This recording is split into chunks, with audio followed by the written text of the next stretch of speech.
everyone. Thank you, Karen, for the introduction. So my name is Imene. I'm fourth year PhD student at School of Education, and today I'll be speaking about the challenges of doing research in a multilingual context, perspectives from the Global South. So throughout this presentation, I will start by introducing my research, then moving to talk about the challenges, which include ethics, data collection, and data analysis.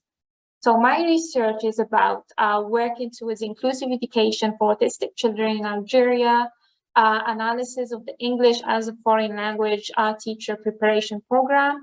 My research is in the context of Algeria, which is a multilingual context where we have two national and official languages, Arabic and Tamazight, and French and English are considered as first and second foreign languages respectively. My research used a qualitative research methodology where I used both focus group discussions and interviews. And my participants were both current and prospective teachers of English language. For now, talking about the challenges that people or researchers encounter when conducting research in multilingual context, including myself, where we have ethics, data collection, and data analysis.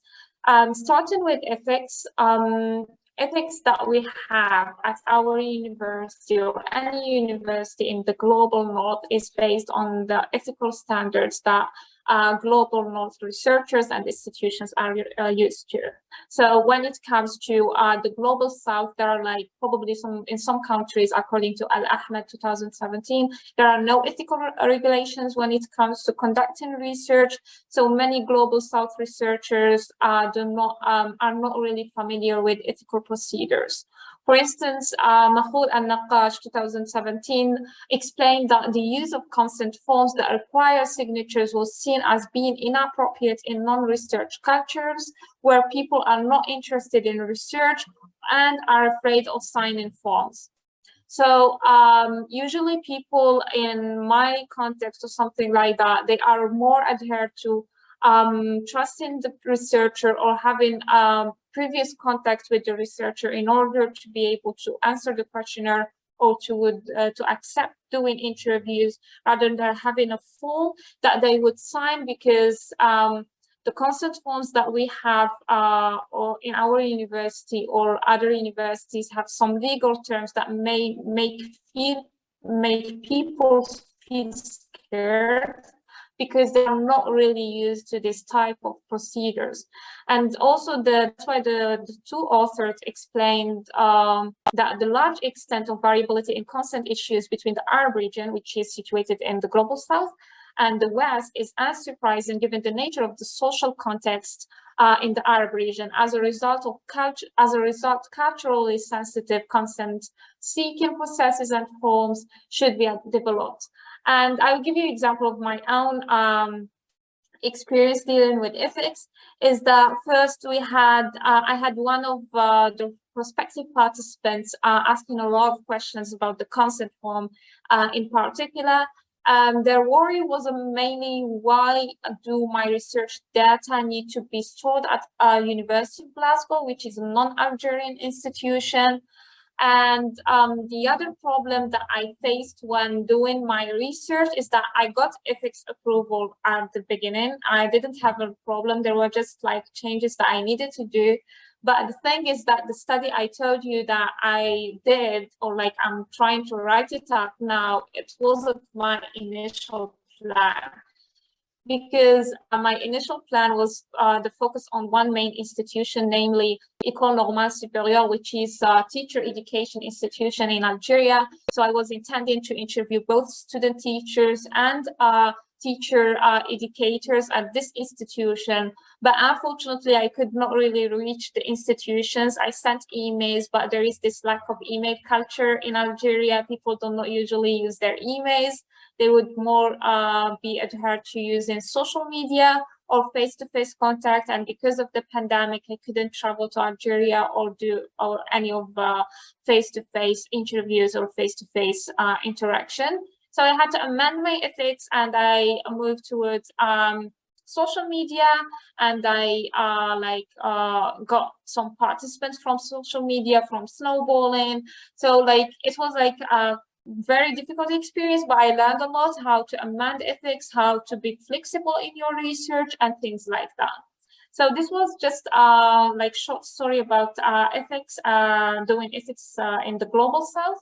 Now moving to talk about the thing that we deal with when we collect data from multilingual context. Well, there are main 5 strategies for handling the challenges in multilingual research context when it comes to data collection. And I would say that it would be great if you check Katharina's work, where I got this table from. You will see the article reference at the end of the presentation. So Katharina and other researchers suggested that if you are collecting data, there are 5 main strategies that you can use. It's if you're a bilingual researcher, which in this case, like it was my case, I was bilingual researcher, so it was easy for me to do my research. Community researcher is being able of speaking the community's language, which means that in this case that you know the language of the community you are researching. Professional interpreter or translator, and in this case you'll be like hiring someone to do the translation for you, and research interpreter tandem, and in this case you take the interpreter with you to the interview, you ask the question, for instance, and then they translate the question. They the interviewee answers, and they translate the answer for you, and it carries on like a circle. And finally, just using lingua franca, that is like the language that is used by most people, and in this case would be English, for instance.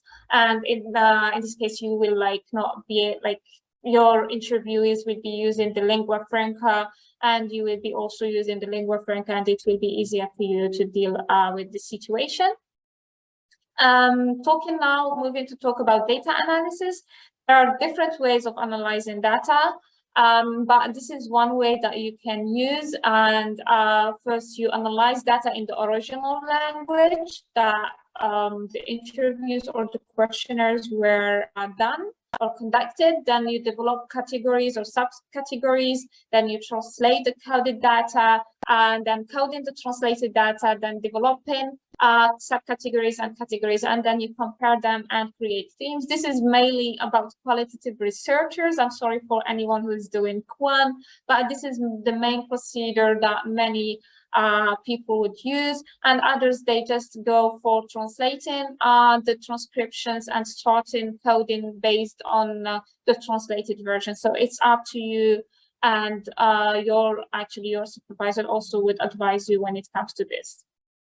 I'll give you just one small, short example about my experience with data analysis. In my during my PhD study, I told my interviewees or participants, you can use 3 languages: Arabic, with its Algerian regional dialects, French, and English. But they actually use a lot of code switching and code mixing during the interviews and focus group discussions. They didn't really stick to one language, which made it really difficult when I started translating and transcribing. So there was some French and some Algerian dialect and some Arabic. So for French, it was already Latin alphabet, so I didn't face a lot of problems with that.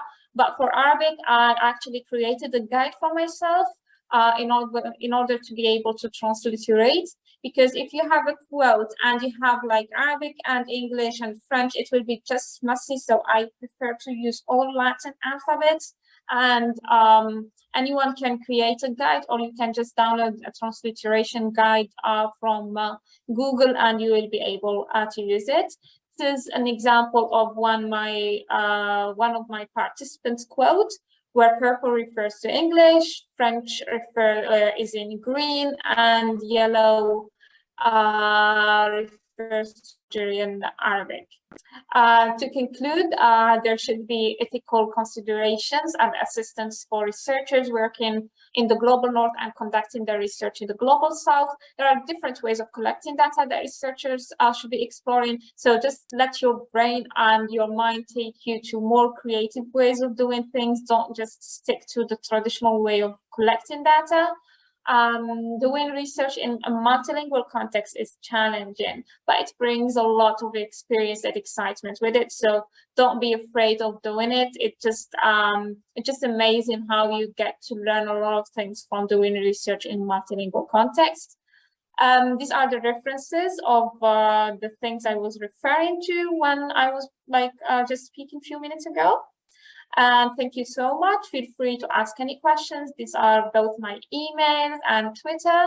So feel free to contact me at any moment you want. And thank you so much.